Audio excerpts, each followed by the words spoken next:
다 지난주에 들으셨던 거 많이 기억하시는 것 같아요. 그리고 지난주에 반응이 너무 폭발적이어가지고 이번엔 좀 더 잘하고 싶은 마음에 좀 더 잘 준비하려고 많이 노력은 해봤는데요. 지난주에 제가 같이 아가서 1장, 아가서의 대략적인 설명과 그다음에 아가서 1장부터 11장까지 했어요. 1장 1절부터 11절까지 했어요. 네. 그래서 내용 뭐 하나하나 다 중요해요. 근데 아가서 초반에 제가 설명했던 신부의 패러다임이라고 기억나세요? 신부의 패러다임. 네, 신부의 이제 내가 신부가 되고 예수님이 신랑이 되신다는 그 렌즈를 통해서 나의 삶을 바라보게 되고 이제 이 역사를 바라보게 되는 게 그 신부의 패러다임을 갖는 거예요. 그래서 아가서의 가장 중요한 부분이 하나가 그 신부의 패러다임을 갖는 거. 그래서 패러다임이 이렇게 전환되는 과정이 아마 여러분 가운데 있었을 거예요.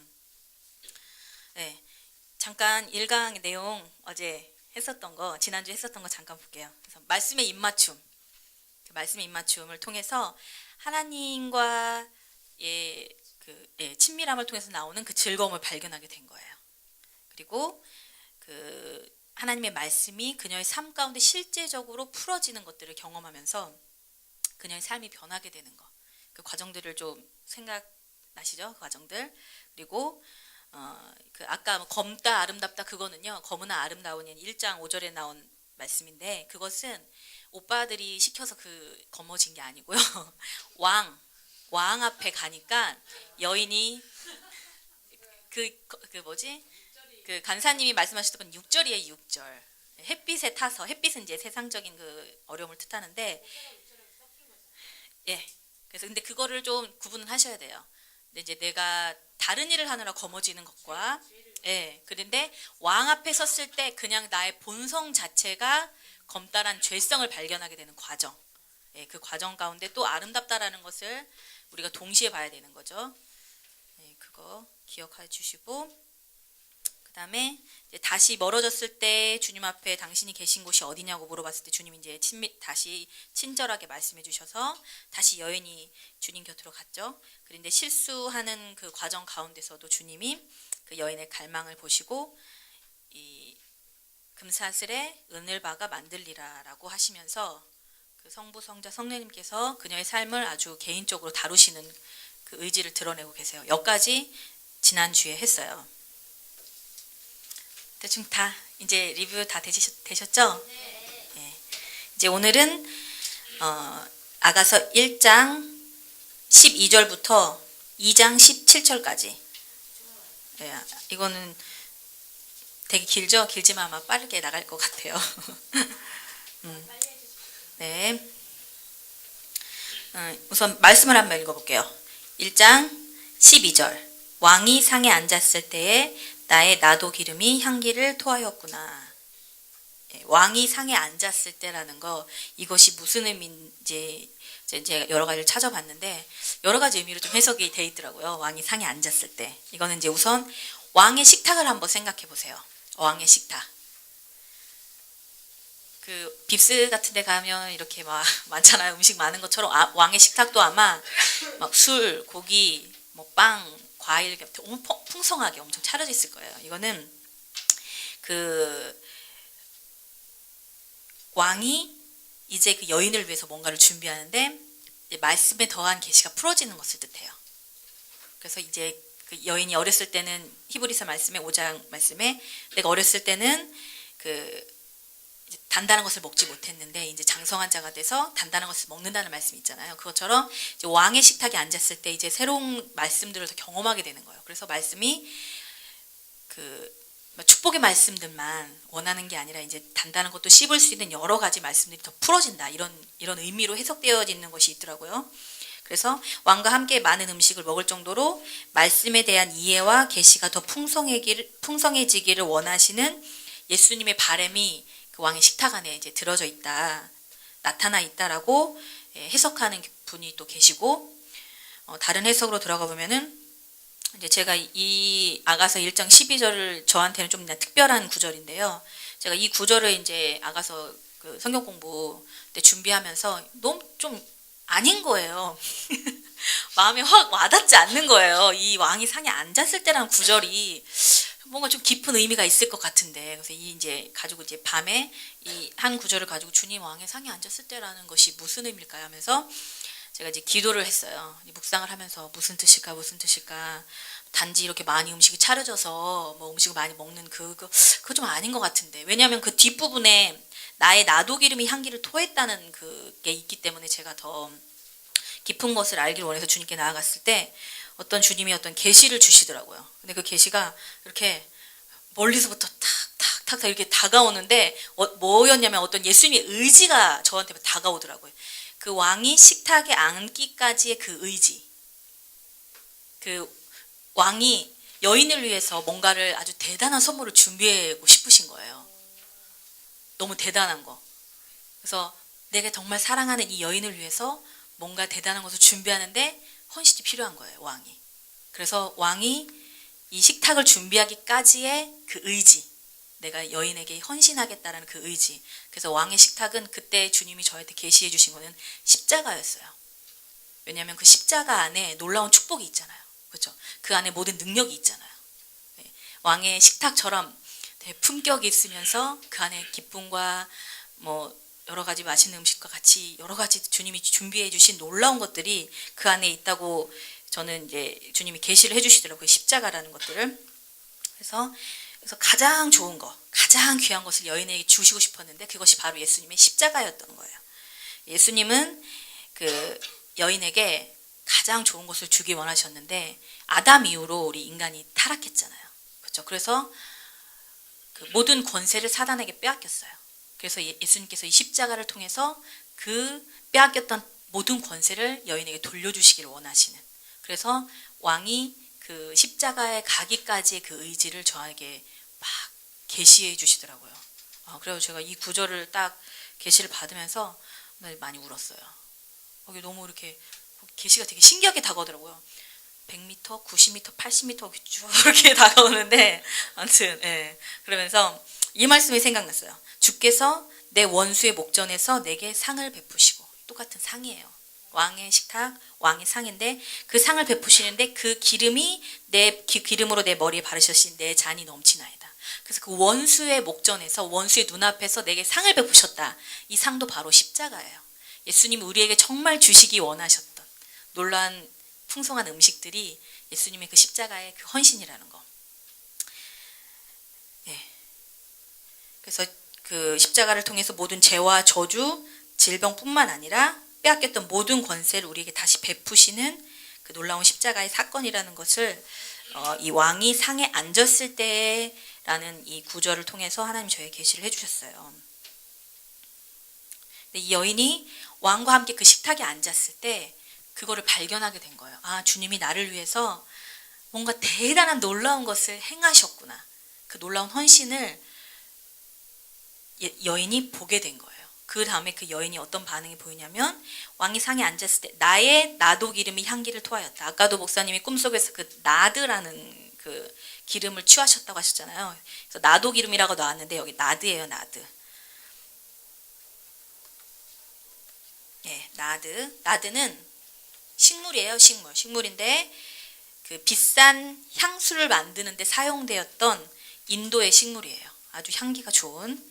그 성경에서 나드는 많이 들어보셨죠? 신약 성경에서 요한복음에 나오고 또 마가복음에도 나오는데 요한복음 12장 3절에 보면 마리아는 지극히 비싼 향유 곧 순전한 나드 한 근을 가져다가 예수의 발에 붓고 자기 머리털로 그의 발을 씻었으니 향유 냄새가 집에 가득하더라. 그리고 또 마가복음 14장 3절에서 9절에 보면은 같은 얘기가 나와요. 근데 이 여인의 행동은 이 예수님 앞에 최고의 경배로 기억되어지고 있어요. 그래서 온천하 어디에서든지 복음이 전파되는 곳에는 이 여자의 행한 일도 말하여 저를 기념하리라 하고 예수님은 말씀하셨다. 그래서 이 여인이 왕의 상에 같이 앉아서 음식을 먹게 됐을 때 그 예수님의 그 십자가에 대한 그 헌신, 예수님의 의지를 경험하게 됐잖아요. 그때 비로소 경배가 나오는 거예요. 그 나의 나도 기름이 향기를 토했다라는 고백은 경배가 주님 앞에 올려졌다는 거예요. 그래서 여인이 왕의 그 식탁에서 놀라움을 맛보고 그 자리에서 놀라운 경배를 주 앞에 드렸는데, 우리도 마찬가지로 그 십자가의 계시가 우리 앞에 풀어질 때 진정한 경배를 예수님 앞에 드릴 수가 있는 거예요. 그래서 향기가 온 집에 가득했댔잖아요. 마리아의 경배가. 그것처럼 우리의 경배를 통해서 우리의 가족들, 우리의 지체들에게 그 향기가 이렇게 퍼져가는 거예요. 내 자신에게만 국한되어 있는 것이 아니라 우리 경배를 통해서 온 집안에 가득하게 되는 향기가. 그리고 13절 볼게요. 나의 사랑하는 자는 내 품 가운데 모략 향낭이요 라는 구절이 있어요.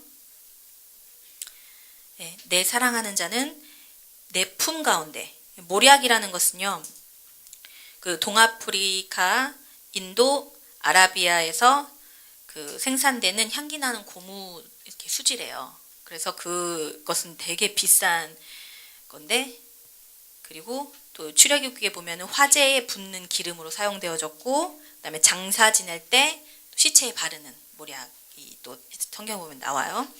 그리고 이것은 쓴맛이 나요. 그리고 모략하면 또 여러분이 잘 아시는 거가 하나 있을 텐데, 그 신약 성경에 나오는 것 중에 예수님이 태어나셨을 때 그 동방박사 세 사람이 황금과 유향과 모략을 또 예수님에게 선물하잖아요. 그래서 그 모략은 되게 귀한 거예요. 근데 이제 이 모략이 쓴맛이 나요. 쓴맛이 나고 어떤 것들을 치유하는 능력이 있어요. 그리고 부패를 방지하는 것들이 있고. 그래서 이게 이제 모략은 그 예수님의 죽음을 상징하는 것 중에 하나로 나타내어지고 있어요. 그래서 동방박사가 예수님이 태어났을 때 모략을 선물한 것은 이미 예언적인 행동이었어요. 예수님이 태어났을 때부터 십자가에 이제 달려 돌아가실 것이라는. 예. 근데 이 여인이 뭐라고 말하냐면 13절에 내 품 가운데 모략 향낭이라고 그랬어요. 그래서 이 여인이 이제는 십자가를 자기의 가슴에 품기 시작하는 거예요. 예, 깊이 품기 시작했어요. 그래서 십자가를 묵상하게 되는 거예요, 이 여인이. 그래서 이 예수님의 십자가의 길에 동참하게 돼요. 그래서 우리가 날마다 예수님의 십자가를 품고 묵상하게 되면 그 안에 있는 모든 능력이 우리 가운데 나타나게 됩니다. 그리고 이제 이 모략의 특징 중에 하나가 쓴맛이에요. 쓴맛. 치유하는 약이긴 하지만 쓴맛이 나요. 먹었을 때는. 그래서 육신에 죽는 그 십자가의 과정이 되게 쓰지만 결국은 예수님처럼 견뎌낼 거라는 그 상반된 과정을 나타내고 있어요. 쓰지만 결국엔 치유하는. 예, 그래서 우리가 자아가 죽을 때 얼마나 아파요. 쓰잖아요. 그거 이렇게 과정을 주님께서 드러내실 때 되게 아프잖아요. 예. 근데 그 과정을 견디면 우리가 예수님의 성품을 닮아갈 수 있는 자가 되는 거예요. 그리고 14절에 보면 나의 사랑하는 자는 내게 엔게디 포도원의 고베라 송이로구나 라는 표현이 있어요. 네. 또 여인이 이 사랑하는 자에게 표현하기를 그 엔게디 포도원의 고베라 송이로 묘사하고 있는데, 이 고베라 송이는 향기로운 꽃이 피는 작은 나무예요. 그리고 엔게디 포도원은 풍부한 향기로 아주 유명했어요. 포도원의 향기가 너무 좋아가지고 유명했던 그 포도원인데, 여기에서 여인은 주님의 아름다움과 그 안에 있는 즐거움을 또 한 번 이야기하고 있는 거예요.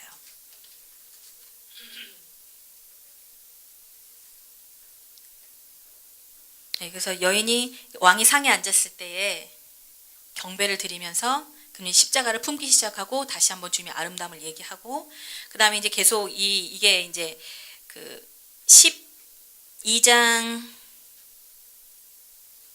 7절까지요. 이게 이제 대화체예요. 여인이 말하면 예수님이 대답하고, 예수님이 대답하면 여인이 말하고, 이게 대화체, 이게 사랑하는 연인들이 대화하는 것처럼 그런 식으로 가고 있거든요. 예, 1장 15절. 여인이 지금 여태까지 주님 앞에 얘기를 한 거예요. 그래서 주님의 그 왕이 상에 앉았을 때에 내가 그 십자가 안에서 경배가 드려졌고, 그걸 가슴에 품었고, 그래서 당신은 너무나 엔게디 포도원처럼 아름답다라고 그 얘기를 하니까 1장 15절에 주님이 뭐라고 말씀하시냐면 내 사랑아 너는 어여쁘고 어여쁘다. 내 눈이 비둘기 같구나 라고 말씀해 주셨어요. 예. 비둘기는요, 성경에서 성령님을 상징해요.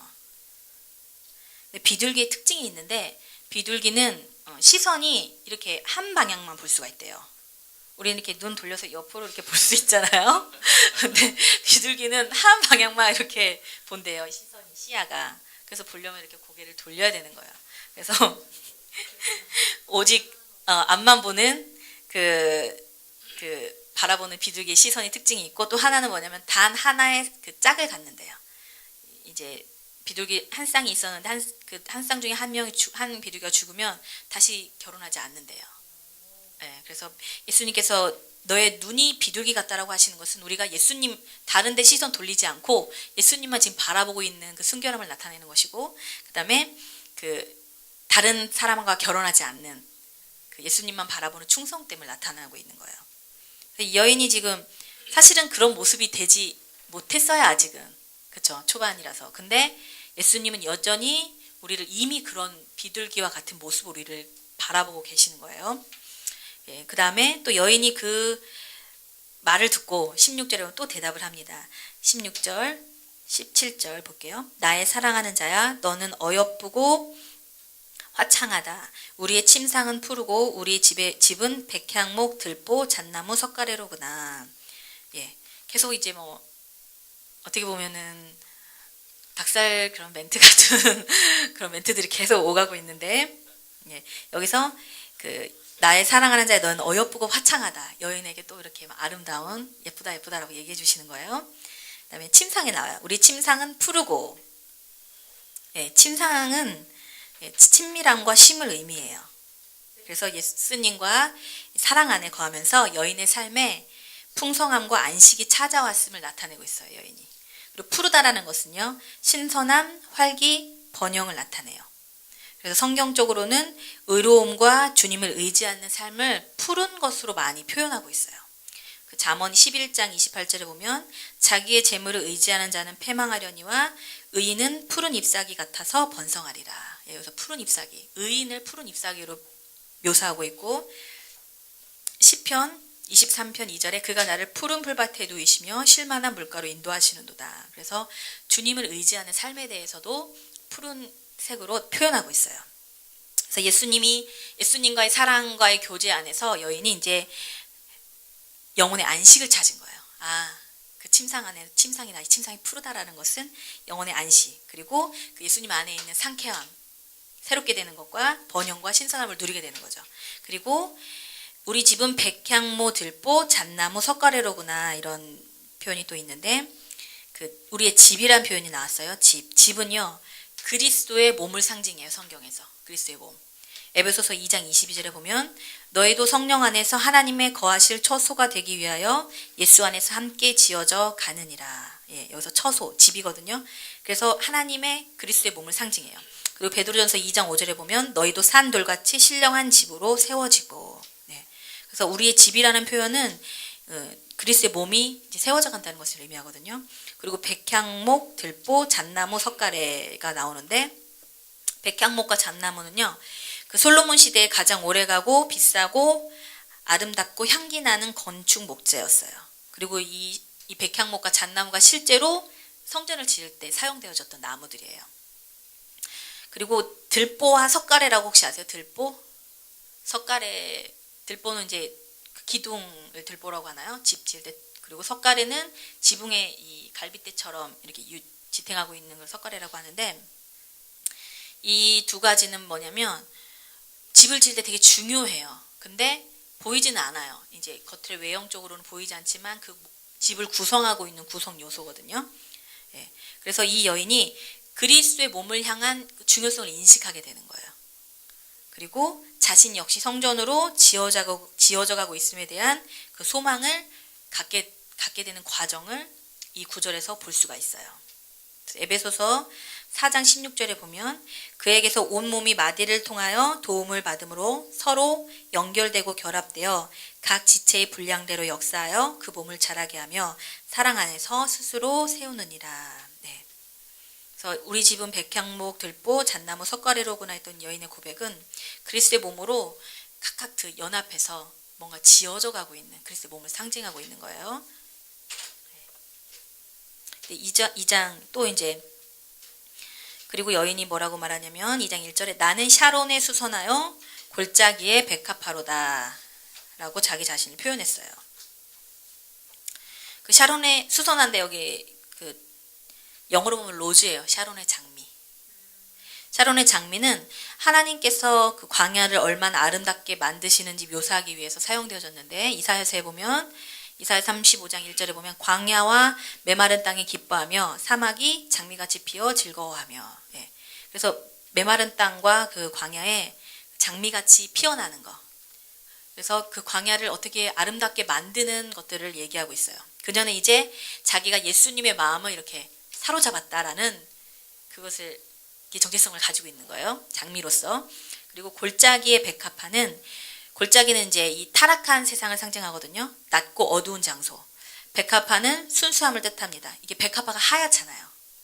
그 백합화 그리고 향기가 많잖아요. 저희 집에 그 시골집에 백합 있어요.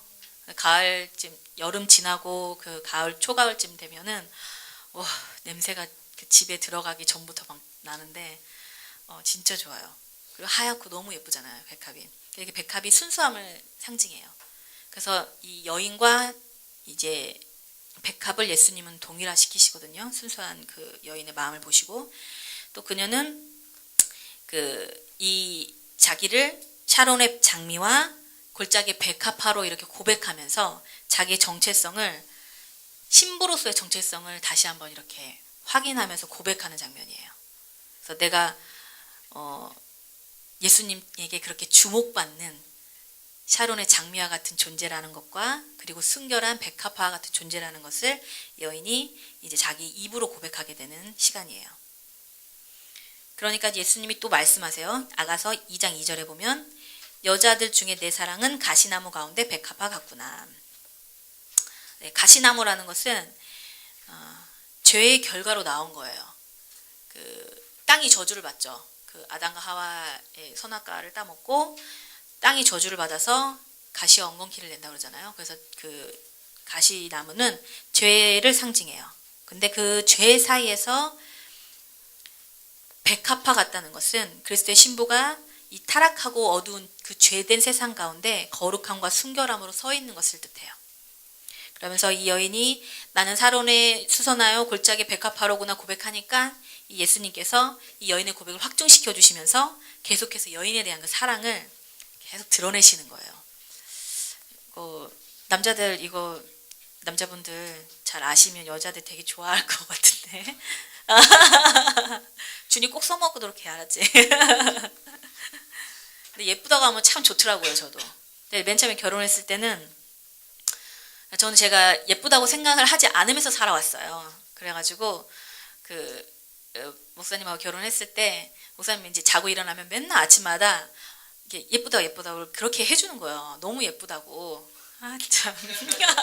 근데 맨 처음에는 그게 어떻게 들렸냐면은 예의상 나 기분 좋으라고 그렇게 해주는 걸로 저도 제가 알잖아요. 제 모습을 제 거울을 보면. 그런데 그게 1년, 2년, 지금까지 3년이 계속 되니까요. 제 자신을 제가 볼 때 다르게 보이기 시작하는 거예요. 아, 정말 예쁘구나. 이렇게 느껴지기 시작하는 거예요. 예. 그러니까 진짜 다 예뻐지는 것 같더라고요. 그래서 그 여인이 이렇게 자기를 그 장미로 또 백합화로 고백하기까지 예수님이 계속 사랑하는 자야, 어여쁜 자야 계속 말씀해 주시잖아요. 예, 이 고백을 듣는 게 너무 중요해요. 예, 이제 2장 3절 보겠습니다. 남자들 중에 나의 사랑하는 자는 숲을 가운데 사과나무 같구나. 내가 그 그늘에 앉아 심히 기뻐하였고 그 실과는 내 입에 달았구나. 네. 사과나무는요 신선하게 만든다는 것을 의미해요. 그리고 그 그늘은 주님의 보호하심, 하나님의 보호하심 안에 안식과 신뢰와 평강이 있다는 것을 의미해요. 그래서 그늘에 대한 말씀을 한번 찾아볼까요? 시편 121편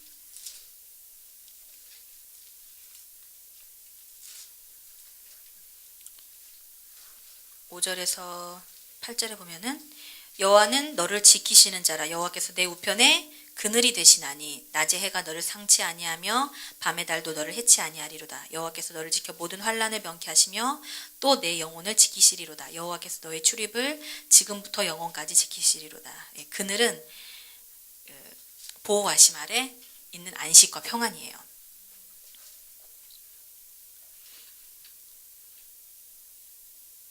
그래서 이 여인이 예수님의 고백 안에서 이렇게 안식하는 거예요. 그 그늘 아래서 안식하고, 그 다음에 숲풀 가운데 사과나무가 가꾸구나. 그리고 내가 그 그늘에 앉아 심히 기뻐하고 그 실과는 내 입에 달았구나. 그래서 그 실과, 그 열매가 내 입에 달았다는 것은 주님의 말씀이 주는 즐거움을 나타내고 있어요.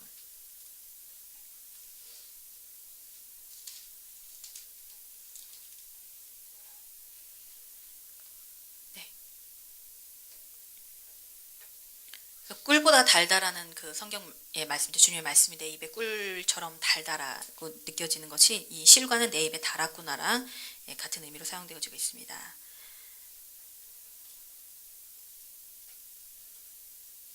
그래서 이 여인이 그 예수님을 그렇게 표현하는 거예요. 주님과 같이 있으니까 내가 그 사과나무 밑에서 쉬면서 신선하게 계속 신선함을 공급받고, 그 다음에 그 그늘에 앉아서 편히 쉬고, 그리고 그 쉬면서 그 주님의 말씀을 들을 때 내 입에 달았다는 것은 그 말씀의 계시가 계속 있어서 즐겁다라는 것을 나타내고 있어요. 네, 아가서 2장 4절로 넘어가겠습니다. 그래서 그가 나를 인도하여 잔치집에 들어갔으니 그 사랑이 내 위에 깃발이로구나. 네. 잔치집이 나오는데 잔치집으로 예수님이 인도하셨다는 얘기가 나와요. 여인을 인도하셨다. 이 잔치집은요, 하나님의 포도주가 흐르는 곳, 그리고 성령의 능력으로 하나님의 사랑 안에 즐거워하는 것을 의미해요. 그래서 계속해서 뭔가 즐겁고 먹을 것이 풍부하고 주님의 임재가 있는 장소겠죠. 그 장소로 계속해서 주님이 우리를 인도하시는 거예요. 그래서 그 잔치집에 여인이 이제 들어가니까 그 사랑이 내 위에 깃발이로구나라는 표현을 했어요. 깃발은 그 고대에 이제 군대는요, 특정한 깃발 아래 이렇게 다 모여가지고 이렇게 행진해 나갔어요. 그래서 각각의 부대는 각각 나름대로의 그 깃발을 가지고 이렇게 전쟁하면서 이렇게 싸움을 했거든요. 그래서 깃발은요, 그 리더십을 상징해요. 그래서 예수님이 계속해서 이 여인을 그 임재의 장소로 이끌어 가시는데, 이 여인이 예수님의 그 리더십을 순종하면서 그 가운데 따라가는 것을 나타내고 있어요. 그래서 왕이신 예수님의 리더십을 인정하며 계속 자신을 내어드리고 있는 여인의 모습을 우리가 여기서 볼 수 있습니다. 그리고 5절, 2장 5절에 보면 너희는 건포도로 힘을 돋고 사과로 나를 시원케 하라. 내가 사랑함으로 병이 생겼습니다.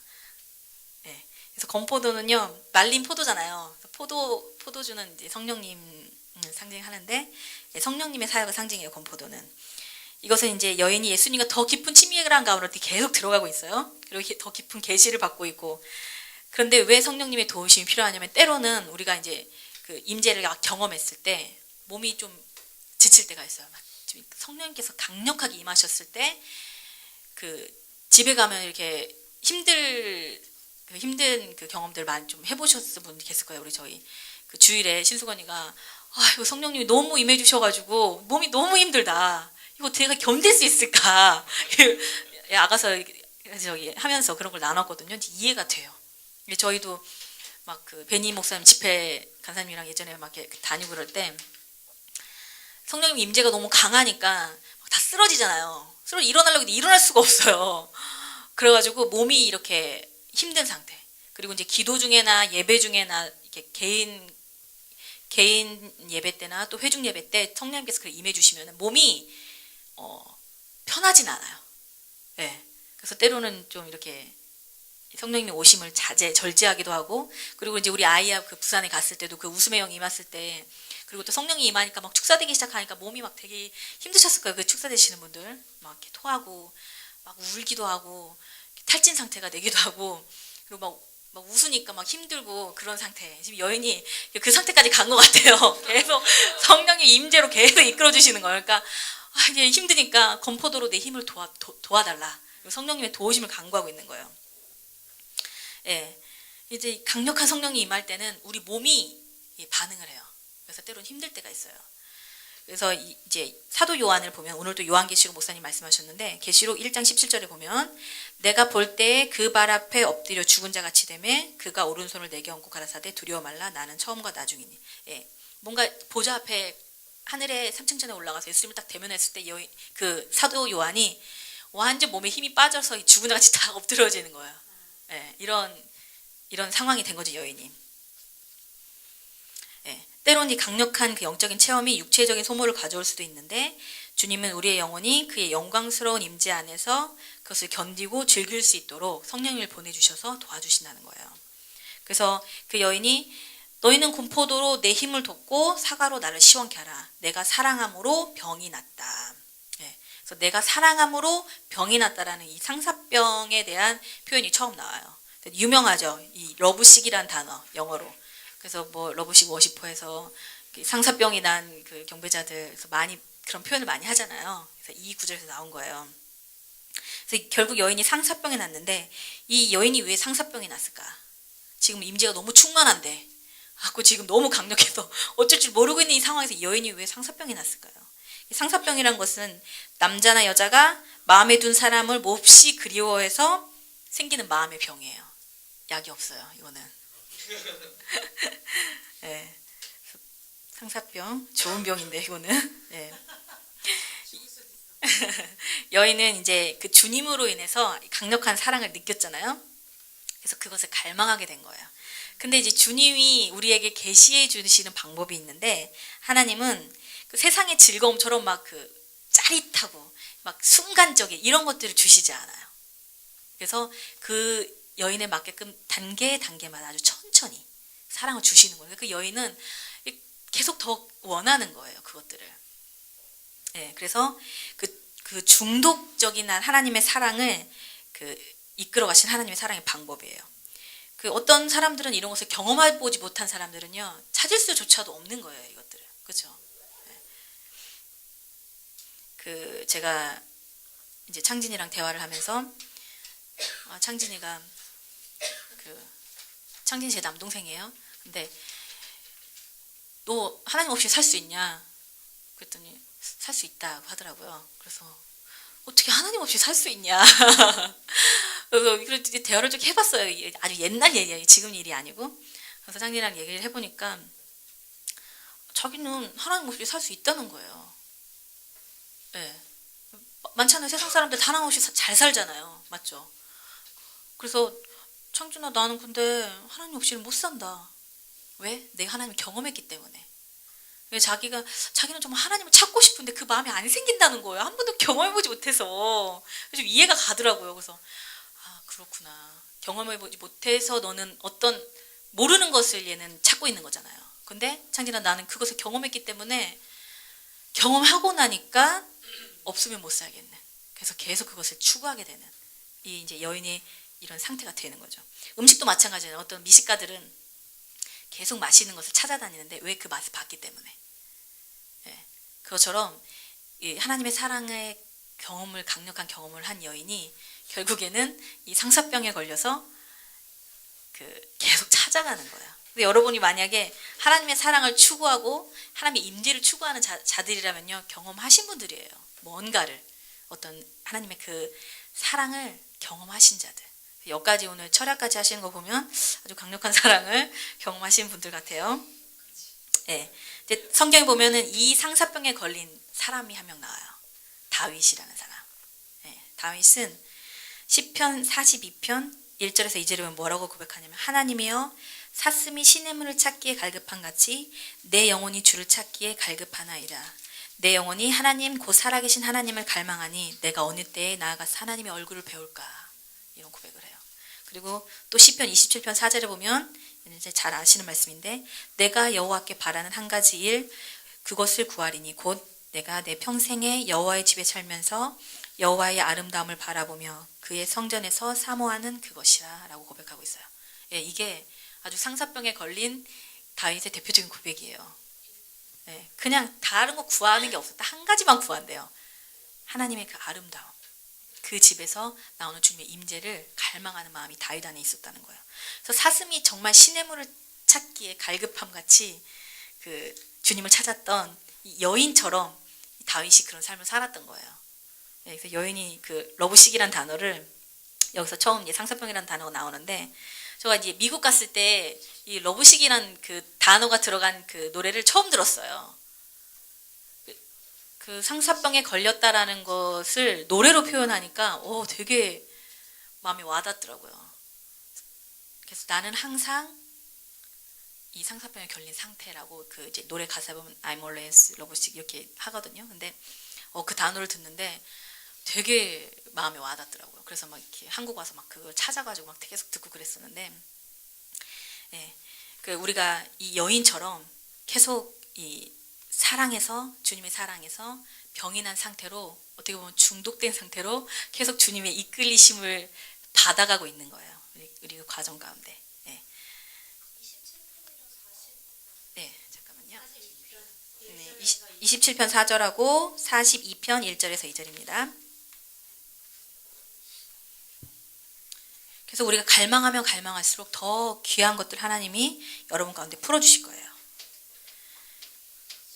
예, 그리고 2장 6절 보겠습니다. 그가 나를 왼팔로 내 머리를 고이고 오른팔로 나를 안는구나.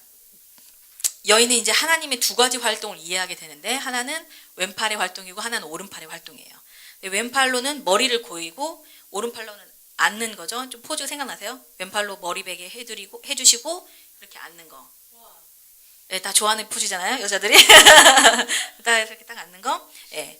그래서 그 왼팔은요, 우리가 볼 수 없는 하나님의 활동을 의미해요. 왜? 왼팔은 머리 밑에 있기 때문에. 그래서 그 왼팔은 주님이 우리가 볼 수 없는 많은 일들을 우리를 위해 행하고 계시는 것들을 나타내고 있어요. 그리고 오른팔은 이렇게 위에 올라와 있기 때문에 보이잖아요. 그래서 이것은 보이고 알 수 있는 하나님의 활동을 의미해요. 이것은 느껴지고 알 수 있는 명백한 하나님의 임재를 말하는 것입니다. 그래서 왼팔과 오른팔의 활동. 그래서 때로는 하나님이 우리 보이지 않게 일하시는 경우가 너무 많아요. 그렇죠? 그래서 이렇게 힘든데 주님 뭐 하고 계실까? 근데 시간이 지나서 되돌아보면 하나님이 그 시간에 나는 몰랐지만 이렇게 일하고 계셨구나라는 깨닫는 것들이 많이 있을 거예요. 그게 하나님의 왼팔의 일하심이에요. 네, 그리고 이제 7절에 보면 예루살렘의 딸들아, 내가 노루와 들사슴을 두고 너희에게 부탁한다. 내 사랑이 원하기 전에는 흔들지 말고 깨우지 말지니라. 네. 예루살렘의 딸들은 아까도 얘기했죠. 예루살렘의 딸들은 그 성령님의 다양한 역사와 하나님 안에 있는 그 서로 다른 계절에 있는 그 신자들을 구분하기 부족한 좀 미성숙한 신자들을 나타내고 있어요.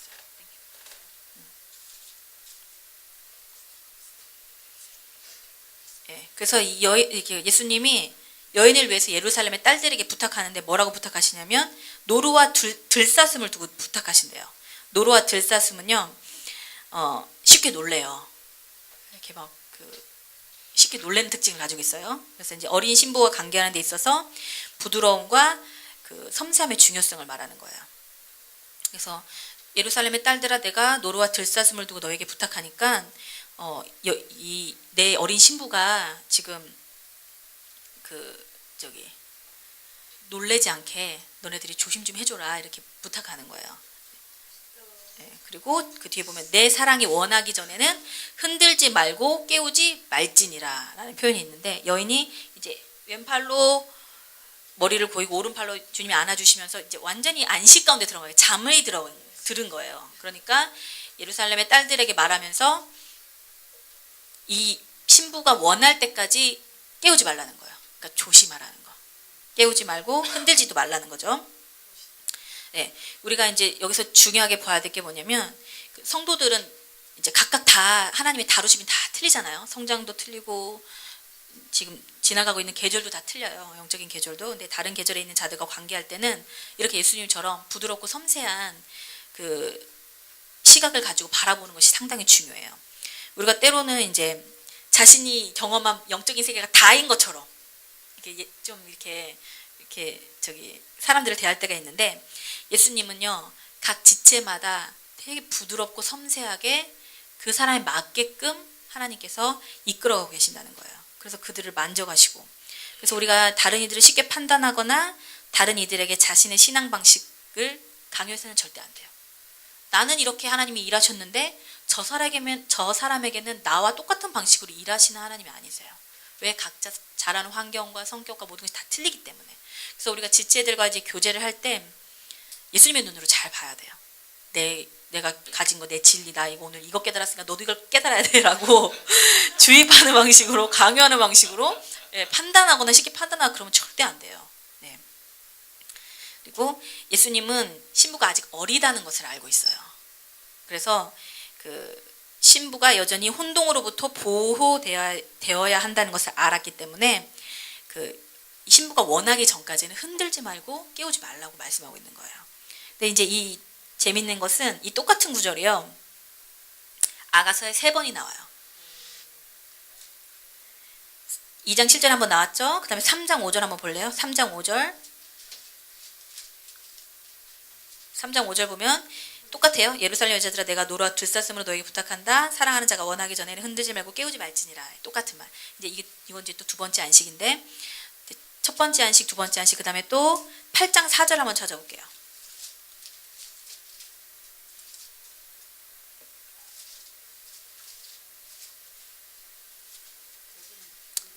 예, 예루살렘 여자들아, 내가 너희에게 부탁한다. 나의 사랑하는 자가 원하기 전에 흔들지 말며 깨우지 말지니라. 예, 이 세 구절 중에 두 구절은 다 똑같은데 마지막 구절 8장에 나온 것은 노루와 들사슴이란 구절이 빠져 있어요. 이거는 이제 쉽게 이제 놀라지 않는 거예요. 그래서 이 여인이 이제 성숙해져 가서 혼동으로부터 이리저리 요동하지 않는 상태가 된 거예요. 놀랍게 성숙했죠. 그래서 지금은 예수님께서 이 신부를 아주 그 되어질 미래의 모습들을 예언적으로 바라보고 계시면서 동시에 신부가 어리다는 것을 알기 때문에 섬세하고 부드럽게 여인을 만져가고 계시는 거예요. 우리의 신앙에 이제 여러 가지 계절이 있어요. 신앙에도.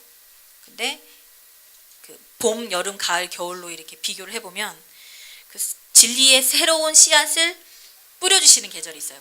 봄은 이제 진리의 새로운 씨앗이 우리 삶 가운데 뿌려지는 거예요. 그때는 새롭고 흥분되고 이런 이제 느낌이 있고요. 그다음에 여름은 그다음에 그 진리와 경험의 새로운 씨앗을 경작하는 시간이에요. 경작은 이제 물을 주고 잡초를 제거해주고 가지를 치는 때, 주님께서 나에게 그 뿌려주신 그 진리 가운데 즐거워하다가 이제 그 진리를 경작하는 시간이에요.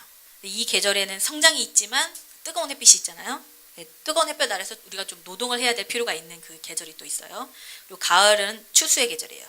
그래서 이때는 우리의 노동의 열매가 성숙으로 나타나고 노동의 유익이 수확으로 나타나게 되는 축제의 계절입니다. 또 겨울의 계절이 있는데 이 겨울은 죽음의 계절이에요.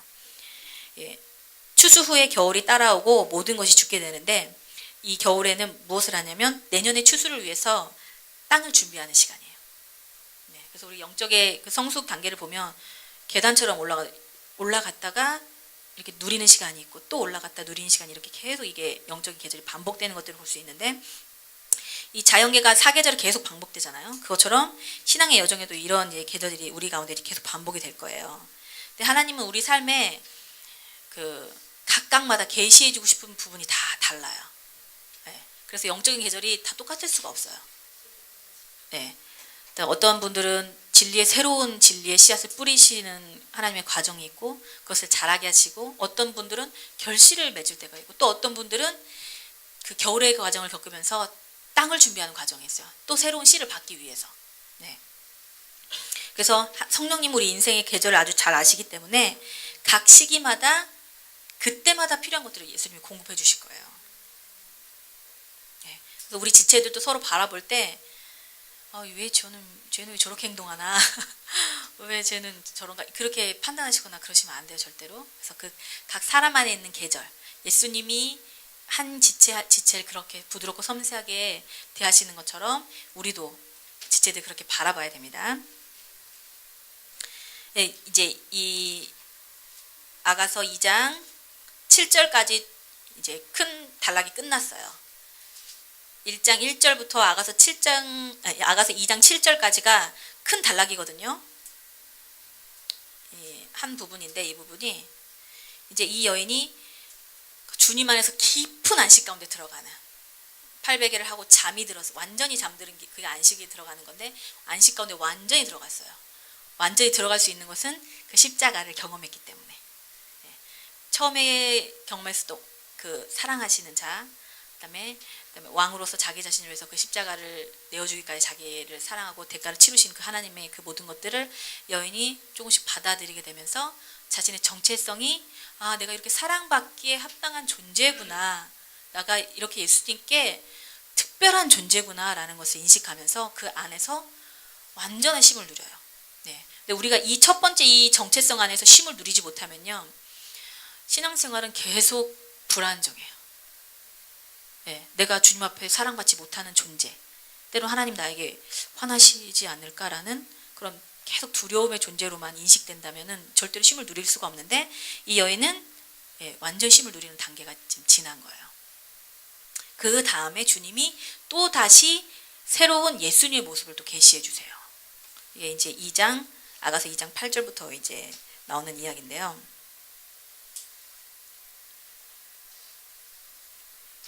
우리도 주님 앞에 이런 그 정체성 안에서 쉼을 누리는 부분이 상당히 중요해요. 내가 누구인지, 예수님 안에서 내가 누구인지 아는 거. 더 중요한 건 예수님이 누구이신가가 더 중요하고 그 다음에 그 예수님 안에서 내가 누구인지 아는 것 상당히 중요합니다. 이제 다음 내용으로 넘어갈게요. 이제 아가서 2장 8절에서 17절까지 오늘 할 건데요. 여기에는 이제 여인에게 또 새로운 경험이 펼쳐져요. 새로운 삶의 경험. 되게 재밌을 거예요. 예수님이 이제 자신을 사랑하는 자로, 때로는 아버지처럼 이렇게 항상 감싸주시는 분으로, 사랑하는 연인으로서 계시해 주시다가 이제 또 예수님께서 새로운 예수님의 모습을 계시해 주세요. 한번 볼게요. 2장 8절에서 10절까지 한번 읽어볼게요. 내 사랑하는 자의 목소리로구나. 그가 산에서 달리고 작은 산을 빨리 넘어오는구나. 내 사랑하는 자는 노루와도 같고 어린 사슴과도 같구나. 그가 우리 벽 뒤에 서서 창으로 들여다보며 창살 틈으로 엿보는구나. 나의 사랑하는 자가 내게 말하여 이르기를 나의 사랑 나의 어여쁜 자야 일어나서 함께 가자. 8절에 보면 산을 달리고 작은 산을 빨리 넘어오시는 예수님에 대해서 예수님에 대해서 여인이 보게 돼요.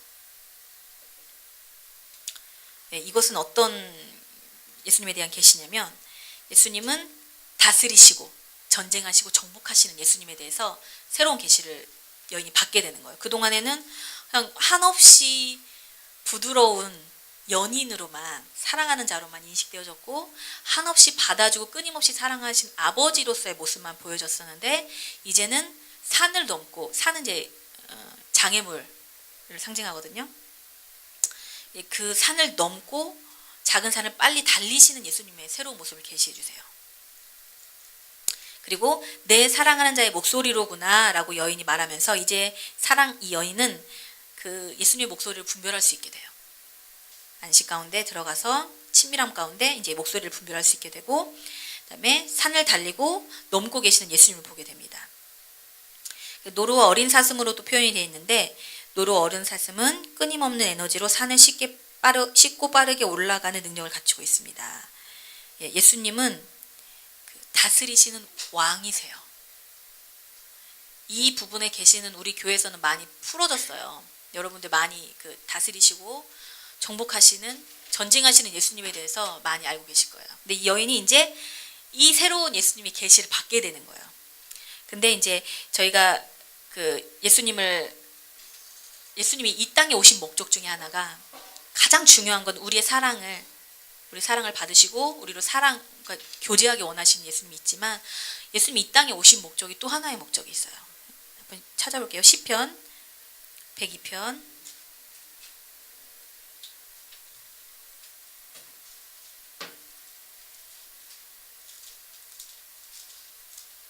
102편 19절에서 20절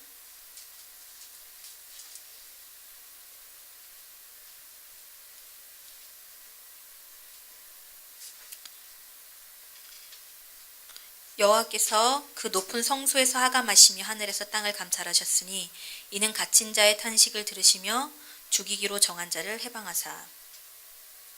네. 예수님의 마음은 항상 이렇게 갇히고 탄식하는 그 자들의 마음 가운데 계세요. 그리고 또 이사야 한번 찾아볼게요. 이사야서 61장 1절에서 3절 말씀입니다. 주 여호와의 신이 내게 임하였으니 이는 여호와께서 내게 기름을 부으사 가난한 자에게 아름다운 소식을 전하게 하려 하심이라. 나를 보내사 마음이 상한 자를 고치며 포로된 자에게 자유를, 갇힌 자에게 노임을 전파하며 여호와의 은혜의 해와 우리 하나님의 신원의 날을 전파하여 모든 슬픈 자를 위로하되 무릇 시온에서 슬퍼하는 자에게 화관을 주어 그 죄를 대신하며 희락의 기름으로 그 슬픔을 대신하며 찬송의 옷으로 그 근심을 대신하고 그들로 의의 나무 곧 하나님의 심으신 바 그 영광을 나타낼 자라 일컬음을 얻게 하려 하심이니라. 예. 여기서 이 말씀에서 보면 예수님의 마음은 연인과 이 침상에서 막 치밀함 가운데 누리고 있으면서도 동시에 또 어떤 마음을 갖고 계시냐면은 갇히고 슬프고 아픔 가운데 있는 그 가난한 자들을 향해서 항상 주님께서 마음을 갖고 계세요. 그래서 이 그들을 구원하시고자 하는, 그래서 이 그들을 구원하시기 위해서 이제 때론 전쟁이 필요하죠. 그래서 전쟁하시는, 그리고 승리하시는 그 예수님의 모습이 예수님의 속성 안에 이미 들어 있는 거예요. 근데 이 여인은 이제서야 비로소 그 예수님의 새로운 성품을 계시받은 거죠. 예수님이 그 모든 정사와 권세를 이기고 승리하셨고 그분께서 인간적인 모든 장애를 이기셨어요. 근데 이제 왕이 여인에게 일어나서, 침상에서 일어나서 나와 함께 가자, 산으로 가자라고 하는 거예요. 산으로 가자라고 그 예수님이 하시는 그 사역 가운데 같이 동참하자고 초청을 하시는 이유가 있어요. 그 중에 하나가 뭐냐면 이 여인 안에 있는 그 아직 발견되어지지 않은 두려움이 있을 거예요. 그 두려움을 예수님이 해결하기 원하세요. 그 침상 가운데 예수님이 친밀한 가운데 있을 때는요, 몰라요, 내가 내 안에 두려움이 있는지. 그런데 막상 그 친밀함을 벗어나서 다른 새로운 사역을 위한 다른 사람을, 갇힌 자들과 슬픔에 있는 자들과 억눌린 자들을 향해 나아갈 때는 내 안에 어떤 두려움이 또 발견되는 시간이 있을 거예요. 그래서 예수님은 여인이 아직 미처 발견하지 못한 그 두려움을 직면하게 하시고 그다음에 그것을 해결하기 위해서 예수님이 이렇게 이끌어내시는 거예요. 근데 예수님이 그 문제를 직접 싸워줄 수도 있을 거예요. 그렇죠? 두려움의 문제를. 근데 예수님은 그렇게 하지 않으시고 여인이 그것들을 싸우기를 원하시는 그 이유가 있어요. 왜냐하면 왕은 그가 다스리는 권세와 권위를 가졌던 과정이 있어요. 예수님께서 지금 승리하시고 보좌 우편에서 모든 정사와 권세를 다스리는 심판하는 권세를 가지고 계시잖아요. 그것을 갖기까지 겪었던 과정이 있어요. 근데 그 과정을 여인이 똑같이 겪으면서 여인에게도 자신이 가졌던 그 권세와 능력을 부여해 주기를 원하시는 거예요. 그래서 이렇게 여인을 안전한 그 침상에서, 치밀함의 장소에서 이끌어내시는 거예요. 그래서 나와 함께 가자라고 초청하시는 거죠. 예, 주님께서 우리에게 주시기 원하는 권세의 단계로 올라가기 위해서 우리는 그 주님과의 친밀함을 누리던 안전한 지대를 떠나야만 해요. 네, 그 타이밍은 주님만이 알고 계시겠죠. 이 사람이 친밀함이 더 필요한지 아니면 지금 나가서 주님과 같이 두려움과 싸워서 뭔가를 권세를 취해야 되는 시기인지 주님이 알고 계실 거예요. 근데 우리의 삶에도 주님은 그렇게 우리가 미처 하지 못한 것들을 직면하게 하시면서 우리 안에 있는 두려움을 제거하기 원하세요. 우리는 이제 주님 만나기 이전에 또 계속 어떤 삶의 실패들과 상처들을 많이 겪으면서 살아왔잖아요. 네. 그래서 그런 과거의 경험들이 때로는 주님을 온전히 신뢰하고 주님의 은혜 앞에 온전히 맡기고 의지하는 것들을 방해하는 것이 있을 수가 있어요. 내가 주님을 의지한다고는 하지만 내 과거의 실수나 내 과거의 상처 때문에 그 부분을 주님 앞에 온전히 드리지 못하는 부분이 있어요. 근데 주님은 그걸 아시기 때문에 그것을 치유하기 원하시는 거예요.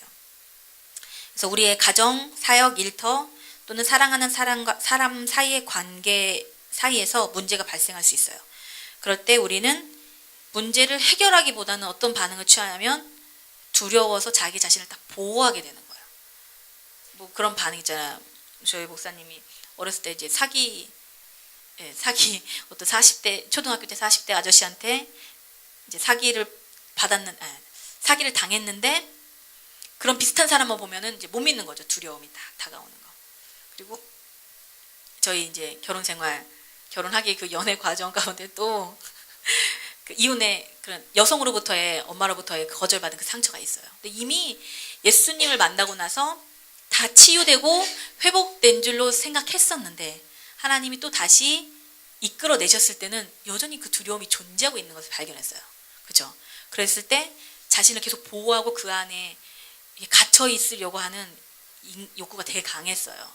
근데 주님이 계속 그것들을 목사님이 주님께 그 내어드렸을 때, 그래서 어느 순간에 딱 그 거절감이 치유되면서 놀라운 그 결혼의 기쁨을 좀 맛보고 있는 시간이 있는데, 누구나 다 과거의 상처와 그 과거의 실패 때문에 주님 앞에는 친밀함 가운데 있을 때는 그것을 온전히 내어드리는 것처럼 내가 착각하고 있지만, 사실 주님께서 그 문제를 해결하시고자 어떤 상황 가운데로 나를 이끌어내실 때는 우리가 아직 두려워하고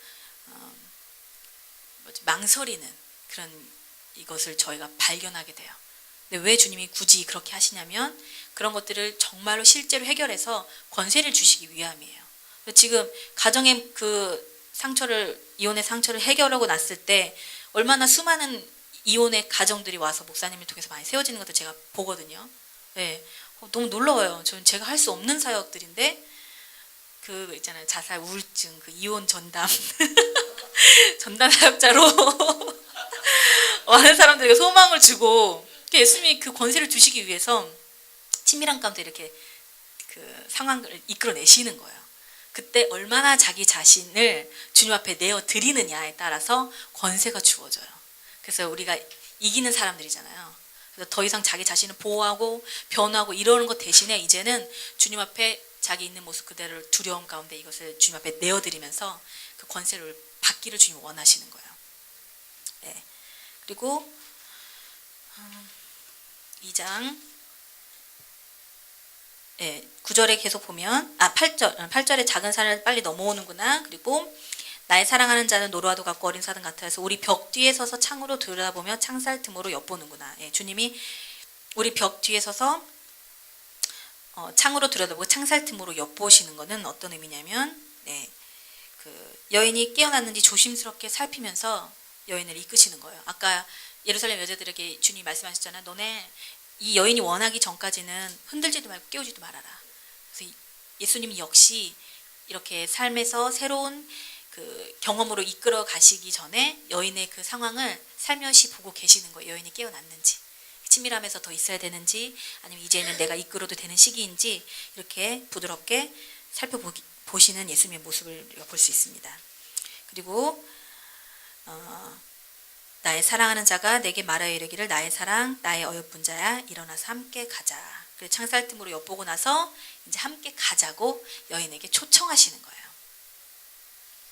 그러면서 11절, 12절, 13절 볼게요. 겨울도 지났고 비도 그쳤고 지면에는 꽃이 피고 새이 노래할 때가 이르렀는데 반구의 소리가 우리 땅에 들리는구나. 무화과 나무에는 푸른 열매가 익었고 포도나무는 꽃이 피어 향기를 토하는구나. 나의 사랑 나의 어여쁜 자야 일어나서 함께 가자.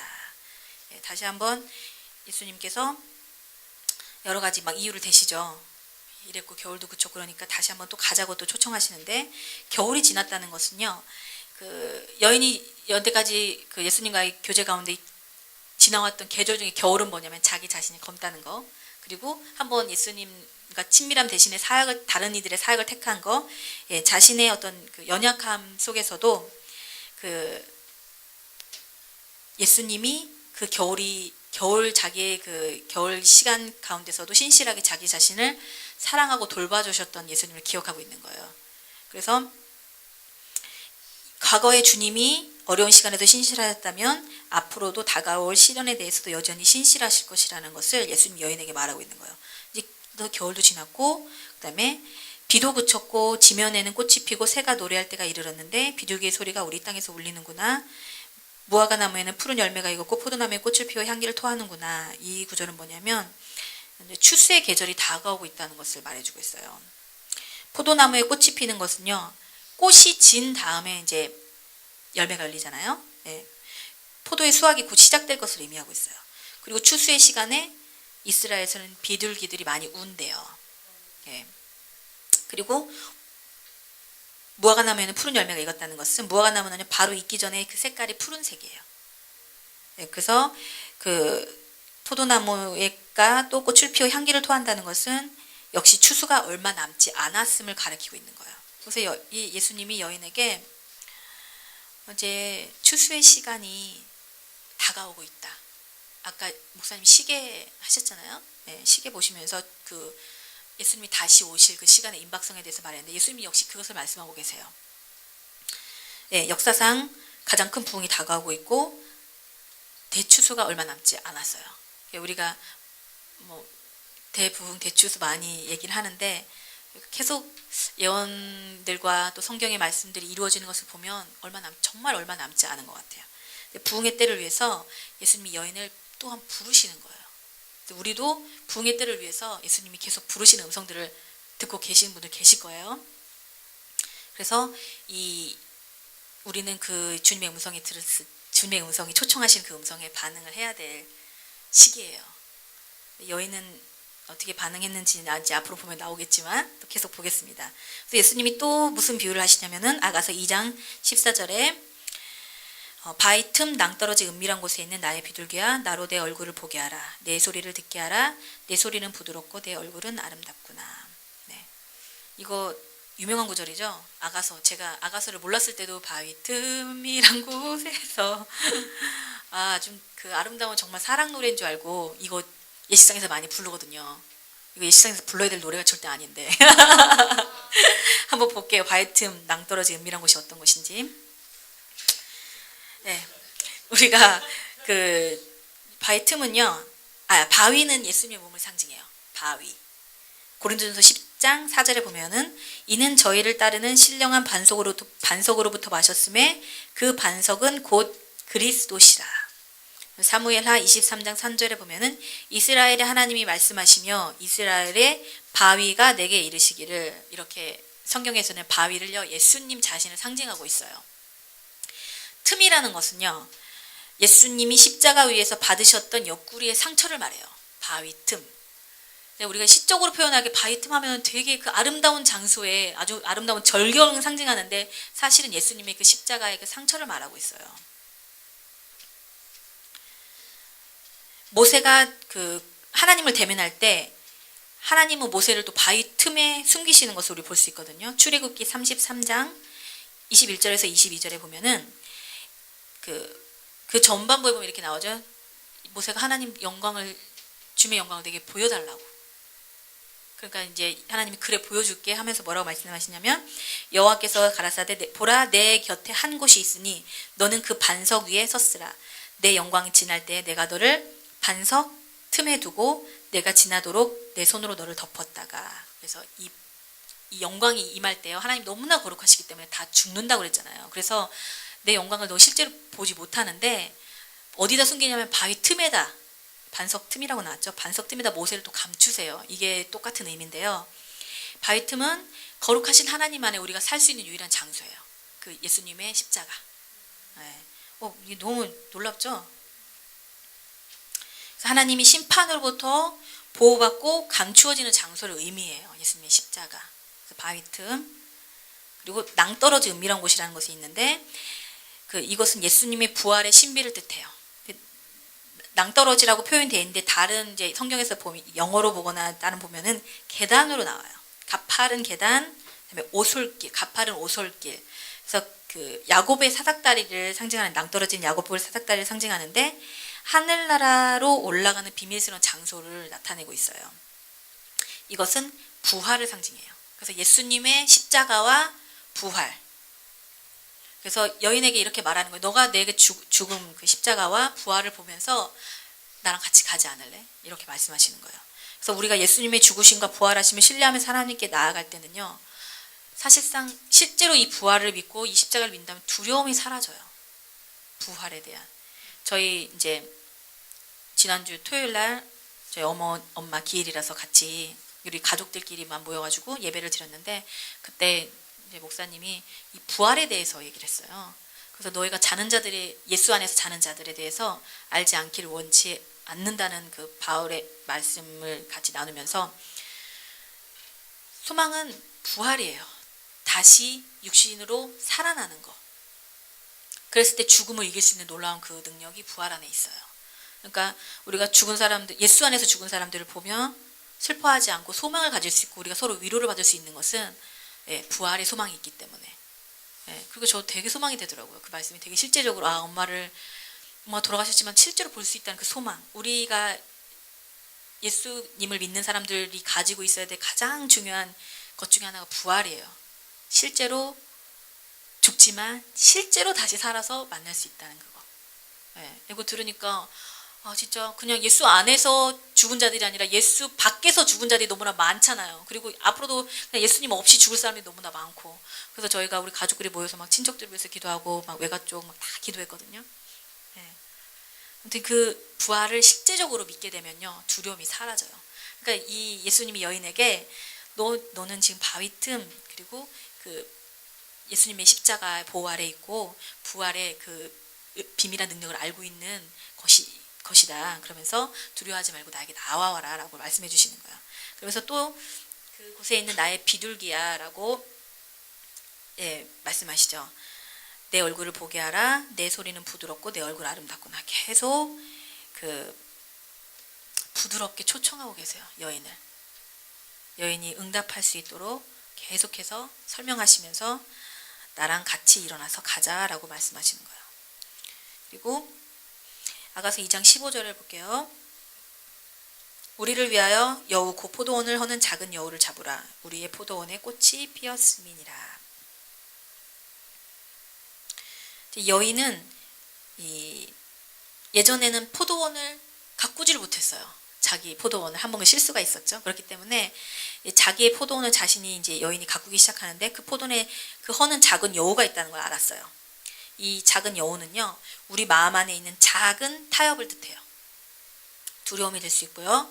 그 다음에 아직 다듬어지지 않은 생각과 태도, 그 다음에 시간과 돈을 잘못 사용하는 거, 게으름, 험담. 이게 분명히 반드시 심각한 죄는 아닐 수도 있어요. 그렇지만 이것들이 우리의 마음의 포도원을 망치는 작은 여우가 될 수 있어요. 우리는 지혜롭게 이것들을 분별하고 잡아내야 돼요. 잠언에 보면 잠언 19장 20절에 보면 너는 권고를 들으며 훈계를 받으라. 그리하면 내가 필경은 지혜롭게 되리라.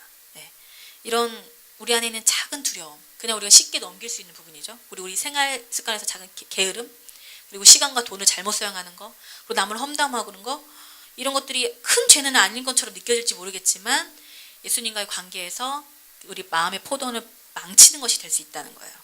그래서 이 여인은 자신 안에 있는 포도원에 있는 그 여우를 알고 이것을 잡도록 하나님께 간구해요. 예수님께 도와달라고 간구하고 있어요. 예전처럼 막 자기 자신 포도원 가꾸지 못해가지고 얼굴 시커매진 이거는 아니고 이제 또 성장을 했죠. 그래서 자기 자신의 포도원을 자기가 가꿀 수 있도록 예수님께 좀 도와달라고 요청하는 여인의 모습이에요.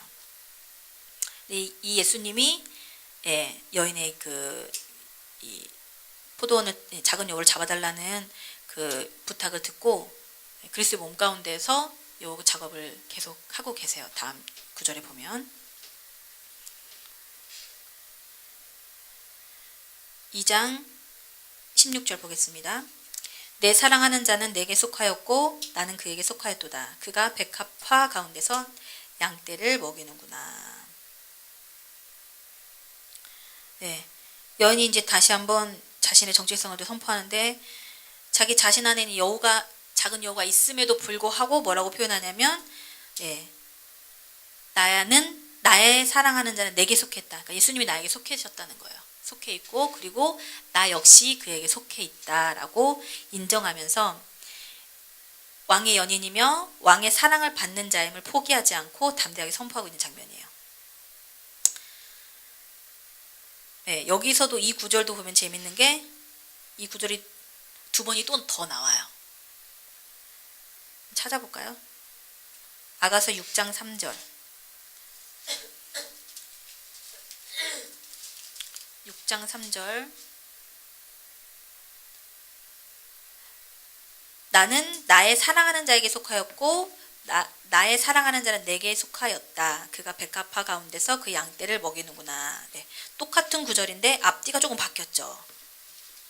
그리고 8장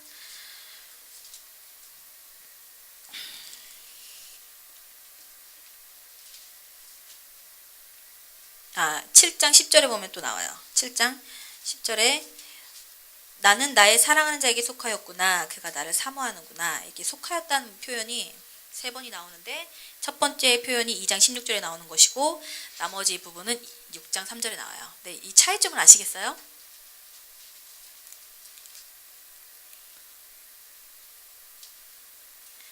이 2장 16절에서의 주체는 누구예요? 주체는 여인이에요. 나의 사랑하는 자는 내게 속했다. 근데 6장 3절은 그렇죠. 나는 나의 사랑하는 자에게 속했다. 주체가 여기서는 예수님이 되고 여기 2장 16절에서는 아직은 내가 중심이 되고 있어요. 네, 똑같이 사랑하는 관계인데요. 아직 중심이 나에게 있는 거예요. 예수님은 아이고 헷갈리네. 네? 네, 그렇게. 네. 그러니까 나의 것 해서 나는 예수님 것 이렇게 된 거예요. 예수님은 나의 것이었는데 나는 예수님 것으로 이렇게 중심이 이동된 거죠. 이건 좀 이해 가시겠어요? 네. 네. 네. 이게 상당히 중요한 부분이에요. 여인의 고백이. 똑같은 고백이라서 별 중요하지 않을 것 같지만 상당히 관점이 이동됐다는 것이 여인의 삶에서는 상당히 중요해요. 그리고 때로는요, 이기적으로 그 주님의 사랑을 가지고 취하고 있을 때가 있어요. 근데 이제는 여인이 완전히 그 예수님께 자기 자신을 드리게 되는, 그렇게 주체가 이동이 된 거죠. 그래서, 그리고 또 더 중요한 건 뭐냐면, 내가 예수님 너무 사랑해. 그래서 이거보다 예수님이 나를 너무 사랑해. 이걸 아는 것은 좀 차이가 있어요. 우리 예전에 성찬 전도사님이 설교하신 것도 생각이 나는데 그 요한일서 4장 10절에 보면은 사랑은 여기 있으니 내가 예수님을 사랑해 하는 그 표현은 어떻게 보면 성경에서 말하는 사랑이 아니에요. 뭐냐면 우리가 하나님을 사랑한 것이 아니고 오직 하나님이 우리를 먼저 사랑하신 거예요. 그래서 그 고백 앞뒤 바뀐 게 되게 중요해요. 네, 그 사랑 하나님이 먼저 자기를 사랑하셨던 내가 예수님께 속했다는 거. 요거 이 고백이 이 중심이 예수님께 있을 때는요. 사랑이 완전하게 돼요. 그래서 흔들리거나 불안해하지 않아요. 그 사랑에 대해서. 근데 내가 예수님을 사랑하는 데가 더 나의 중점이 더 되어 있다면 솔직히 우리 감정이 얼마나 많이 변해요. 그렇죠? 이건 불안하고 그 주님 안에서 안식을 누리지 못하는 관계가 될 수 있어요. 여전히 사랑하는 마음이 있다 하더라도. 네. 우리가 이제 순종의 삶을 살고 그분을 위해 희생의 삶을 사는 것은 그분을 내 사랑을 더 얻기 위해서 하는 것이 아니고 그분이 우리를 사랑했기 때문에 저절로 나오는 것이 되어야 돼요. 내가 주님께 더 사랑받으려고 내가 주님을 사랑하기 때문에 이것도 하고 저것도 하는 게 아니라 주님이 나를 그 사랑하신 그 사랑 때문에 저절로 되어지는 거예요. 우리 사랑, 희생과 순종은. 차이점 좀 아시겠어요? 미묘한 차이인데 많이 달라요. 네, 물론 여인이 이제 이 고백이 완벽하진 않지만 그래도 자기가 예수님께 속했고 그녀 또한 이게 속했다는 정체성에 대해서 흔들리지 않고 고백하게 돼요. 그리고 여인은 또 뭐를 보게 되냐면 그가 백합화 가운데서 양떼를 먹이는구나. 그래서 양떼를 백합화 가운데서 먹이신 예수님을 또 보게 되는데 그 백합화 가운데서 이거는 복수를 뜻해요. 아까 백합화라고 여인에게 고백해줬던 건 단수거든요. 근데 여기서는 백합화는 복수예요. 백합화 가운데서, 백합화들 중에서 이거는 그리스도의 몸 가운데서 일하시는 예수님을 보게 되는 거예요. 아까 그 여우를 잡아달라고 했었잖아요.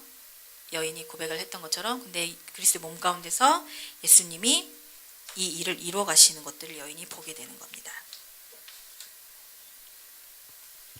그리고 다음 아가서 2장 17절 마지막이네요. 마지막 절. 네.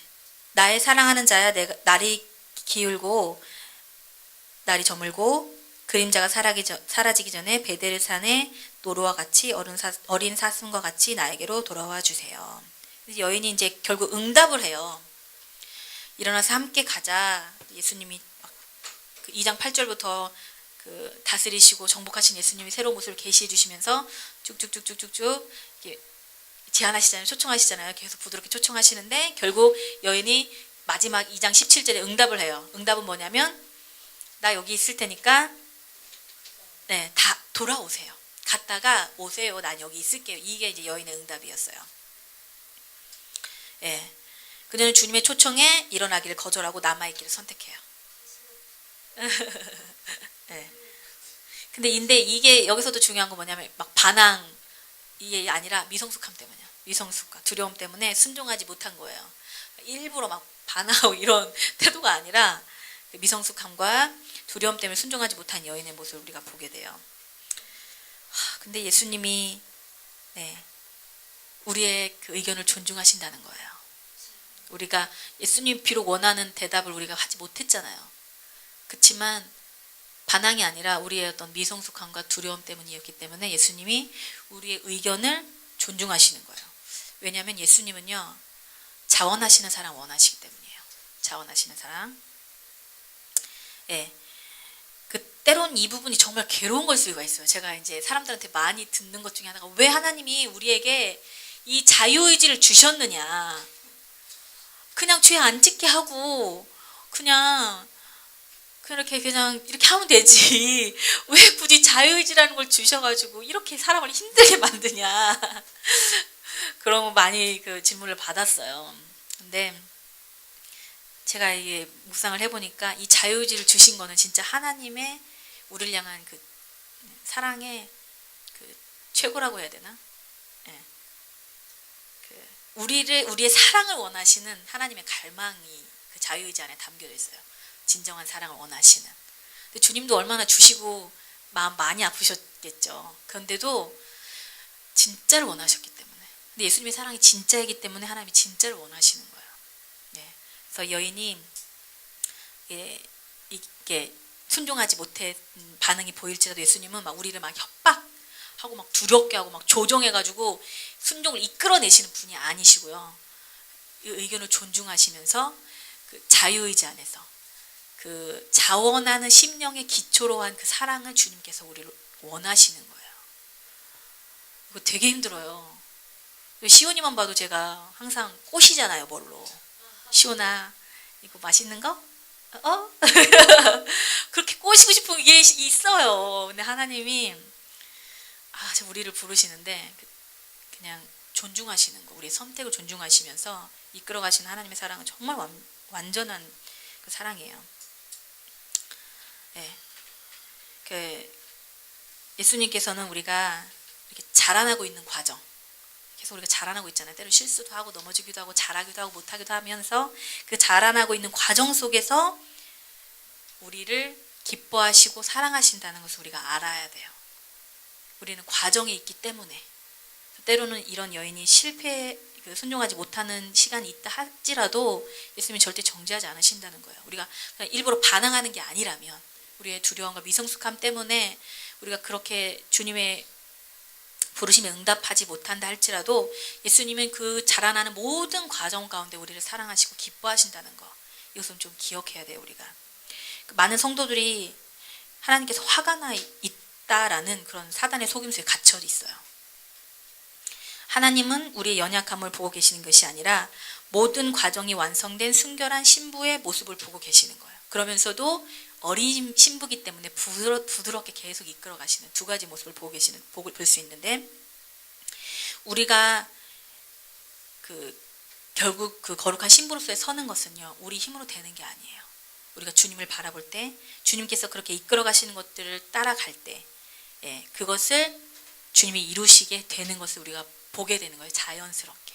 내가 하려고 노력해서 하는 것이 아니라 그냥 단지 주님을 바라볼 때. 근데 그때 우리가 결단해야 될 것은 있어요. 내 자신을 바라보기를 내려놓는 거. 그리고 환경을 바라보기를 내려놓는 거.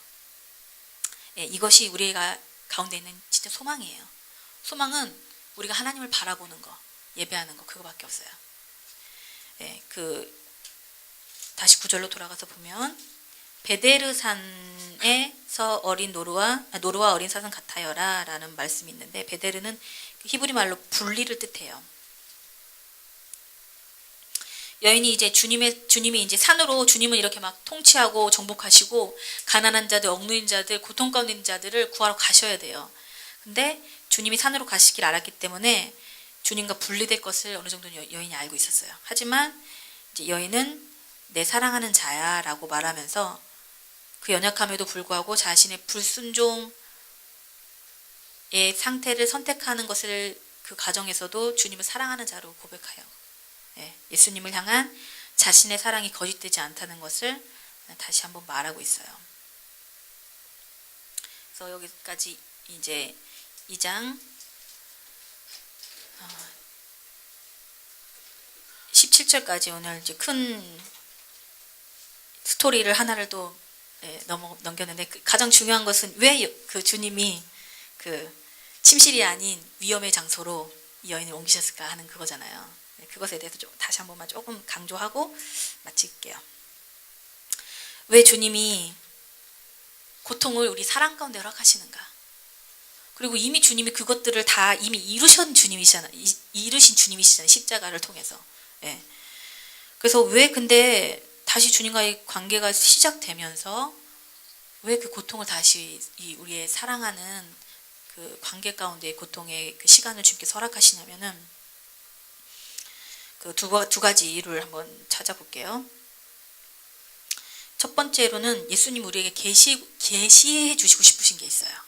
뭐냐면 내가 너희를 얻기 위해서, 너를 사랑하기 위해서 경험한 것이 이런 것이다. 그 계시를 주시기 원하세요. 그러면 이 여인이 어떻게 될까요? 아까는 그냥 왕의 식탁에서 좋은 것만 취해서, 십자가의 좋은 면만 취했는데, 그 십자가의 그 대가, 헌신, 고통을 여인이 직접 경험하면서 아, 주님이 나를 위해서 겪으셨던 고통이 이런 것이구나라는 걸 실제로 겪으면서 예수님의 더 깊은 사랑을 느끼게 되는 거예요. 근데 예수님이 이거를 알려주시고 싶으세요. 네. 그 부모님이 되어봐야 부모님 그 마음 아는 것처럼요. 네, 저도 임신을 하고 보니까 엄마 생각 많이 나거든요. 되게 이제 앞으로 더 힘들다고 하는데 전 그 입덧할 때도 되게 힘들었거든요. 근데 이거 되게 많이 자기 자신을 포기하는 과정이더라고요. 네, 자기 자신 그 이기심에서 그 자녀를 키우면서, 아직 안 키웠지만 저기 찬영이 어머니 계시지만 그 이기심이 많이 그 내려줘야 되더라고요. 자기 자신 많이 내려줘야 돼요. 네. 그리고 제가 간사님하고 예전에 이제 대화를 하면서 간사님 어떤 얘기를 한 적이 있냐면, 간사님이 그 되게 부정적인 어떤 언니 한 분을 계속 케어링을 하고 계셨어요. 근데 어느 아내는 이런 말씀하시더라고요. 야, 나도 저랬냐? 그래서 나 진짜 너무 힘들다. 그러면서 너가 어떻게 그 과정을 자기한테 그렇게 해줬냐면서 나한테 고맙다고 이렇게 장문의 문자를 보냈던 게 기억이 나요. 자기 자신이 직접 그것을 경험했을 때 비로소 이 대가가 이런 것이었구나라는 것을 알게 돼요. 그래서 예수님도 이 여인을 그 예수님이 가셨던 그 고통의 장소로 초청하시면서 예수님이 그 깊은 사랑을 계시하기 원하시는 거예요. 이게 첫 번째 이유예요. 그리고 또 두 번째 이유는 아까도 말했던 것처럼 권세와 권위를 주기 위해, 그리고 사명의 자리로 우리를 부르시기 위해서요. 술람미 여인은 단지 그냥 가난한 시골 처녀에서 그냥 왕궁으로 왔다고 해서 그냥 그 죄에서 벗어나서 그냥 이렇게 사는 그런 존재로만 단지 그렇게 부른 게 아니라, 왕과 똑같이 보좌 옆에서 통치하는 자로 예수님이 부르신 그 사명이 있어요. 단지 그래서 우리가 그냥 예수 믿고 좋아, 가난해서 해결됐고 그냥 우울증에서 해결됐고 단지 이게 아니라, 이제는 다른 사람의 아픔과 슬픔 가운데서도 그것을 권세로 다스릴 수 있는 그 권위를 주기 위해서, 예수님과 똑같은 권세를 주기 위해서 예수님이 이러한 모험의 장소로 여인을 부르시는 거예요. 네, 이렇게 대가를 지불했을 때 진정한 권세와 권위가 생겨요. 그래서 그거 있잖아요. 왜 마귀를 다 풀어놓으셨느냐. 그냥 예수님이 십자가로 딱 했을 때 걔네 마귀들도 이미 그냥 다 하면 되지. 왜 지금 우리가 마귀들과 싸워야 되고 이런 일이 아직도 있느냐. 진짜 그 천사들과 마귀 앞에서도 예수님이 당당히 자기의 신부의 권세를 입증하기 위해서, 그 권세가 진짜라는 진정한 권위를 주기 위해서 예수님께서 모험의 장소인 산으로 여인을 초청하시는 거예요. 이게 처음 초청이죠. 네, 근데 이러한 깊은 뜻이 있음에도 불구하고 여인이 순종하지 못해요. 스토리 참 안타깝죠. 2장밖에 안 왔는데 이렇게 깊은 뜻이 있는데, 부르시는 깊은 뜻이 있는데 왜 여인이 순종하지 못했을까? 결국 순종하지 못하는데 여인이 아직 준비되어 있지 않기 때문이에요. 생각과 감정과 여러 가지 부분에서 아직 미성숙하고 두려움이 남아있기 때문에 준비되지 못했어요. 근데 여인이 알지 못하는 게 한 가지가 있어요. 이것은 왕이 그렇게 오라라고 불렀을 때는요, 그것을 할 수 있는 능력도 주신다는 거예요. 주님은 우리들에게 주님이 하라고 하신 일을 할 수 있는 능력도 함께 주신다. 은혜와 능력을 동시에 주시는 분이세요. 마태복음 14장 22절에 23절에 보면은요, 베드로와 예수님의 이야기가 나와요. 근데 이제 예수님이 제자들 먼저 바다로 이제 건너가라고 하시고, 예수님은 기도하러 남으셨다가 밤이 되니까 예수님이 물 위를 막 걸어오시는 거예요. 그러니까 막 사람들이 유령이다 막 그랬는데, 이제 베드로가 예수님을 보고 우와 이러면서 베드로가 주님한테 부탁을 해요. 주님, 나에게 오라고, 물 위로 걸어오라고 말씀해 달라고. 그럴 때 예수님이 오라고 하거든요. 근데 베드로가 실제로 예수님의 그 말씀에 그 오라는 말씀을 듣고 물 위를 걷게 돼요. 그렇죠. 근데 바로 또 이게 두려워가지고 빠지게 되는 장면도 나오는데, 그처럼 예수님이 오라고 말씀하실 때는요, 물 위를 걸을 수 있는 능력을 또한 같이 주시는 거예요. 우리가 이제 여러 새로운 모험의 장소로 우리도 이제 그 예언 받을 때 우리 뭐 많이 나왔어요. 요르단도 나오고 뭐 칼리지도 나오고 뭐 여러 가지 나왔어요. 근데 그 예언 받을 때 그런 예언 받으면 조금 약간 어떠세요? 과연 내가 이것들을 감당할 수 있을까? 너 선교사로 유아 미션을 했을 때 내가 과연 선교사로 갈 수 있을까? 퀵클리란 말을 안 했어요. 근데 중요한 것은요, 주님이 그런 말씀하실 때는 그것을 행할 수 있는 능력도 동시에 주신다는 거예요. 아멘. 그래서 존인보 다 아시죠? 존인보는 이렇게 말했어요. 믿음은 모험이다. 우리가 주님과의 더 깊은 관계로 들어갈 때 우리는 모험과 위기의 순간들을 경험하게 됩니다. 근데 그런 것들이 때로는 두려움으로 다가올 수가 있어요. 근데 주님은 이 도전을 통해서 사랑뿐만 아니라 능력을 주시기 원하시는 거예요. 그것을 행할 수 있는 능력도 또한 우리에게 주시는 분이세요. 그래서 우리가 주님의 사랑과 능력을 더 경험하고 싶다라면은 그 모험이라는 그 믿음 안으로 우리가 나아가야 된다는 거예요. 그때 가장 중요한 건 내 자신 바라보지 않고 환경 바라보지 않고 주님을 바라보는 거. 그리고 믿음의 발걸음을 뗄 때 우리가 베드로처럼 물 위를 걷게 되는 놀라운 능력을, 그 기적을 경험하게 되는 것입니다. 이제 3장에 들어가면 여인이 이제 침상에서 주님을 찾기 시작해요. 3장 1절에 보면은 내가 이제 밤에 침상에서 주님을 찾았는데 주님이 없어졌어요. 그 잠을 자나 미스티 노래는요, 5장 2절이에요. 5장 2절에 보면 내가 잘지라도 내 마음은 깨었는데라는 구절이 있는데, 요즘 아가서 노래가 우리 교회에 좀 더 풀리고 있어서 제 기분이 되게 좋더라고요. 그래서 이제 3장에 들어가면 여인이 이제 이 위기를 어떻게 또 극복하는가에 대한 또 재미있는 스토리가 나옵니다. 그래서 오늘은 여기까지 마치겠습니다.